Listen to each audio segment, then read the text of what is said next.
एक जमाने की बात है। पहाड़ों के दामन में एक निहायत खूबसूरत और खुशहाल रियासत आबाद थी, जहाँ के लोग सुकून की बांसुरी बजाते थे, जहाँ एक निहायत मेहरबान और नेक दिल मलका हुकूमत करती थी। उनकी एक 6 माह की नन्ही परी जैसी बेटी थी। अफसोस कि शहजादी की पैदाइश के चंद माह बाद ही बादशाह का साया उनके सर से उठ गया था। उस गमज़दा मौका का फायदा उठाते हुए बादशाह के जालिम भाई ने मकरू फरेब से सल्तनत पर कब्जा कर लिया और हुक्म दिया कि उस नन्ही शहजादी को हमेशा के लिए खत्म कर दिया जाए। उस रात शाही महल के दरो दीवार पर एक अजीब सी घुटन छाई थी। मलका आलिया के कमरे में दर्दनाक सिसकियां गूंज रही थीं। महल की दीवारों पर पड़ने वाले मशअलों के साए किसी खौफनाक ह्यूले की तरह लरज रहे थे, जैसे वो भी आने वाले तूफान से वाकिफ हों। मलका आलिया ने अपनी नौमौलूद बेटी को रेशमी कपड़े में लपेटा हुआ था। उनके सामने बादशाह का जालिम भाई खड़ा था, जिसने सल्तनत पर कब्जा कर लिया था और हुक्म दिया था कि इस बच्ची को खत्म कर दिया जाए। मलका के पास सिर्फ चंद मिनट थे। उन्होंने रोती आंखों से नदी के किनारे अग्गे हुए एक बड़े, मजबूत और चमकदार नीलोफर के पत्ते को देखा। मलका ने लरसते हाथों से शहजादी को उस पत्ते पर रखा। उन्होंने रोते हुए अपने गले से शाही याकूत का लॉकेट निकाला और बच्ची के सीने पर रख दिया। याकूत की सुर्ख चमक बच्ची के मासूम चेहरे पर पड़ी तो मलका का दिल फट गया, मगर मुमता ने हिम्मत जमा की। ये पानी तुम्हें मुझसे दूर ले जा रहा है, मगर शायद यही तुम्हारी जिंदगी की वाहिद उम्मीद है। मलका ने सरगोशी की और पत्ते को धीरे से पानी में धकेल दिया। पत्ता लहरों के दोष पर बहता हुआ घने सब्ज़जार जंगल की गहराइयों में खो गया। मलका वहीं घुटनों के बल गिर गईं। उनकी चीख हवाओं में दबकर रह गईं। जंगल के एक पुरसुकून गोशे में, जहां शाखें पानी को छूती थीं, वो नीलोफर का पत्ता आकर रुक गया। वहां एक अजीमुल जुस्सा शेर आजर पानी पी रहा था। आजर उस जंगल का बेताज बादशाह था, जिसकी आंखें सुनहरी थीं और जिसका रोब पूरे सब्ज़जार पर था। उसने पत्ते पर एक छोटी सी हलचल देखी। आजर ने कभी किसी इंसान को नुकसान नहीं पहुंचाया था, मगर वो उनसे दूर रहता था। जब उसने उस मासूम बच्ची को देखा जो अपनी नन्ही उंगलियां उसके बालों की तरफ बढ़ा रही थी, तो आजर के तुंदो-तेज मिजाज में एक अजीब सी नरमी आ गई। उसने बच्ची को अपने मुंह में निहायत एहतियात से उठाया, जैसे वो कोई कांच का खिलौना हो, और उसे अपनी गार की तरफ ले गया, जो रंग बरंगी बेलों और जुगनुओं से रोशन थी। आजर ने उसे अपनी बेटी बना लिया और एक बाप की तरह उसका ख्याल रखने लगा। अब वो नन्ही शहजादी 3 बरस की हो चुकी थी। बारिश के दौरान वो पत्ते से छोटी सी कश्ती बनाकर उसे नदी के पानी में बहा देती। वो झूला झूलती तो उसकी हंसी पूरे जंगल में गूंजती। शीर उसे अपनी नर्म पुश्त पर बिठाकर जादुई झील के किनारे हवा की सैर कराता। जब वो थक जाती तो शेर के घने बालों में सर रखकर सुकून से सो जाती। वक्त गुजरता गया और वो नन्ही शहजादी, जिसका नाम अब आसिफा था, जवानी की दहलीज पर कदम रखने लगी। वो उसी शेर के साए में पली बढ़ी थी। आसिफा अक्सर उस चमकते हुए महल को देखती और उसके दिल में एक अनजानी तड़प जागती, जैसे वो जगह उसे पुकार रही हो। वो लॉकेट हमेशा उसके सीने पर चमकता रहता, जो उसकी असलियत का वाहिद गवाह था। एक दिन जंगल के सुकून में खलल पड़ा। महल से कुछ बूढ़े दरबारी और खादमाएं जड़ी बोटियां तलाश करने जंगल के करीबी हिस्से में आए। उनमें वो दाया भी थी, जो आसिफा की पैदाइश के वक्त महल में मौजूद थी। आसिफा एक ऊंची शाख पर बैठी दाया को देख रही थी। उसकी आंखों में तजस्सुस था। वो इंसानों को इतने करीब से पहली बार देख रही थी। अचानक उसका लॉकेट शाख में फंसकर नीचे गिरा और सीधा उस दाया के कदमों में जा गिरा। जब दाया ने वो याकूत का लॉकेट उठाया तो उसके हाथ कांपने लगे। ये तो वही मेहर है। क्या शहजादी जिंदा है? उसने चारों तरफ देखा, मगर वहां कोई न था। आसिफा ने डर कर आजर को पुकारा और शेर की एक ही दहाड़ ने पूरे जंगल को हिलाकर रख दिया। लोग खौफजदा होकर भाग गए, मगर वो दाया समझ गई थी कि ये मौजज़ा हो चुका है। दूसरी जानिब महल में मलका आलिया अब एक जिंदा लाश की तरह जिंदगी गुजार रही थी। जब दाया ने चुपके से उन्हें वो लॉकेट दिखाया तो मलका की आंखों में बरसों बाद जिंदगी की चमक आई और उम्मीद की एक करन नजर आई। मगर एक रुकावट थी। बादशाह का भाई अब भी तख्त पर था और अगर उसे इस बात का इल्म हो जाता तो वो किसी सूरत शहजादी को कबूल न करता। मलका ने फैसला किया कि वो खुद जंगल जाएंगी और अपनी लख्त जिगर से मुलाकात करेंगी। उन्होंने अपने शाही लिबास के ऊपर एक चोगा पहन लिया और एक आम औरत के रूप में सब्ज़ार जंगल में दाखिल हुईं। वो मंजर बहुत खूबसूरत था। एक मलका जो बरसों बाद अपनी बेटी को ढूंढने निकली थी, कांटों और झाड़ियों की परवाह किए बगैर आगे बढ़ रही थी। आखिरकार वो उसी नदी के किनारे पहुंची जहां उन्होंने पता छोड़ा था। आसिफा नदी के किनारे बैठी पानी में अपना अक्स देख रही थी। उसने पानी में एक और अक्स देखा, एक औरत जिसकी आंखों में वही दर्द और वही मोहब्बत थी जो वो अक्सर अपने ख्वाबों में देखती थी। दोनों की नजरें मिली तो खामोशी में हजारों बातें हो गईं। नदी के किनारे वक्त जैसे थम गया था।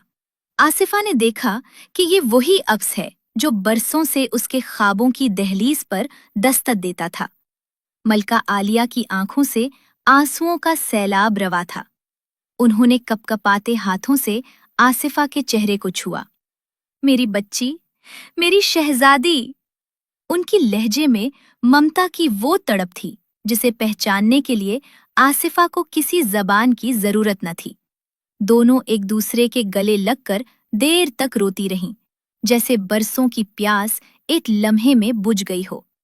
मगर ये सुकून आर्जी था। दूर से घोड़ों के टापों की आवाज आई। जफर और उसके सिपाही जो मलका का पीछा कर रहे थे, झाड़ियों को चीरते हुए नमूदार हुए। वो रही मलका, और देखो उसके साथ वो लड़की, वही है जिसके पास शाही याकूत था। सिपाहियों के चलाने पर आसिफा सहम गई। उसने जिंदगी में कभी इतनी नफरत भरी आवाजें नहीं सुनी थीं। जैसे ही सिपाही आसिफा की तरफ बढ़े, एक ऐसी दहाड़ गूंजी कि जमीन लरज उठी। आजर, जंगल का बादशाह, चट्टान के पीछे से बिजली की सी तेजी से लपका। उसकी आंखों में गुस्से की आग थी। उसका खौफनाक जाहो जलाल देखकर सिपाहियों के पैरों तले से जमीन निकल गई। सिपाही खौफ के मारे पीछे हटे, मगर मकरो फरेब से काम लेते हुए उन्होंने मलका को घेरे में ले लिया। तलवारों की झनकार ने जंगल के परिंदों को उड़ा दिया। हर तरफ अफरा तफरी मच गई। मलका ने एक आखिरी बार आसिफा की तरफ देखा और चीख कर कहा, आसिफा, भाग जाओ, अपनी जान बचाओ। सिपाही मलका को जबरदस्ती अपने साथ ले गए और आसिफा बेबसी से सिपाहियों को दूर जाते देखती रही। आजर ने सिपाहियों का ताक़ुब करना चाहा, मगर वो पहले ही घोड़ों पर सवार महल की ऊंची दीवारों के पीछे गायब हो चुके थे। अब सब्ज़ार जंगल का सुकून आसिफा के लिए मातम बन गया था। वो आजर की गार में बैठी सारा दिन रोती रहती। उसे अपनी माँ की वो सिसकियां और सिपाहियों का जुल्म याद आता तो उसका दिल कटने लगता। जंगल की हवाएं भी अब उसे उदास लगने लगी थीं। एक दिन जंगल की सरहद पर लकड़हारों की बातों से आसिफा को मालूम हुआ कि महल में सफाई करने के लिए नई खादमाओं की जरूरत है। आसिफा के जहन में एक तरकीब आई। उसने फैसला किया कि वो अपनी पहचान छुपाकर महल जाएगी ताकि वो अपनी माँ से मिल सके। जब उसने ये बात आजर को बताई तो शेर ने गुस्से से नफी में सर हिलाया और आसिफा को उसकी इजाजत न दी। वो जानता था कि वो महल इस मासूम लड़की के लिए कितनी खतरनाक जगह है। आसिफा ने रोते हुए आजर की गर्दन में बाहें डाल दी। वो मेरी माँ है। उसने मुझे लहरों के हवाले किया था ताकि मैं जी सकूं। अब मेरी बारी है कि मैं उसे इस जहन्नम से निकालूं। मुझे जाने दो, वरना मैं जीते जी मर जाऊंगी। आसिफा की आंखों में अज़्म की आग देखकर आजर की सख्ती पिघल गई। उसने धीरे से अपना सर आसिफा के कंधे पर रखा और उसे इजाजत दे दी। आसिफा ने महसूस किया कि आज़र की आंखों में भी एक आंसू था जो उसकी जुदाई के गम में टपका था। उसने अपना शाही याकूत एक पुराने कपड़े में लपेटकर सीने से लगाया। अपने चेहरे पर मिट्टी मिली ताकि उसकी फितरी चमक छुप जाए और अपना लिबास तब्दील कर लिया। वो अब एक मामूली गरीब लड़की लग रही थी। महल पहुंचकर उसने जफर को मेरा अपना नाम नाम आसिया है। आसिया बताया। उसे एक खादमा के तौर पर रख लिया गया क्योंकि उसे पौधों और जड़ी बूटियों की पहचान थी जो शाही हकीम के काम आ सकती थी। कई दिन तक वो महल की राहदारियों में नजरें झुकाकर काम करती रही, मगर उसका असल मकसद कैद खाना था जहां मलका कैद थी। एक रात जब पूरा महल सो रहा था, वो छुपती छुपाती जेरे जमीन कैद खाने की तरफ बढ़ी। पहरेदार ऊँग रहे थे। उसने एक छोटी सी खिड़की से देखा कि अंधेरे में मलका आलिया फर्श पर बैठी हैं। माँ! आसिफा ने दबी आवाज में पुकारा। मलका ने चूक कर ऊपर देखा। अपनी बेटी को उस हाल में देखकर उनकी सिसकियां बन गईं। आसिफा, मेरी बच्ची! मलका चीख उठी। मलका ने उसे सीने से लगा लिया और दोनों माँ बेटी की आंखें अश्कबार हो गईं। मलका ने कांपते हाथों से आसिफा का चेहरा छुआ और लरजती आवाज में कहा, मेरी नन्ही शहजादी, तुमने आखिर अंधेरी कैद में अपनी माँ को ढूंढ ही लिया। आसिफा ने मुस्कुराकर अपनी माँ के हाथ चूमे और कहा, मैं जंगल की बेटी हूँ माँ। मैंने चट्टानों को चैर कर जीना सीखा है। ये मेरे लिए बहुत आसान था। उसके बाद आसिफा का मामूल बन गया कि वो सारा दिन महल में जी तोड़ काम करती और आधी रात के सन्नाटे में वो दबे कदमों कैद खाने पहुंच जाती। वो अपनी माँ के लिए जंगल के मीठे फल और सुकून बख्श जड़ी बूटियां लाती। कई हफ्ते यूं ही गुजर गए। एक रात जब मलका के चेहरे पर दुख की लहरें गहरी थीं, आसिफा का सब्र जवाब दे गया। उसने माँ का हाथ थाम कर कहा, हम कब तक यूं चोरों की तरह छुपकर मिलते रहेंगे? ये दीवारें और ये जालिम पहरेदार हमारी तकदीर नहीं हो सकते।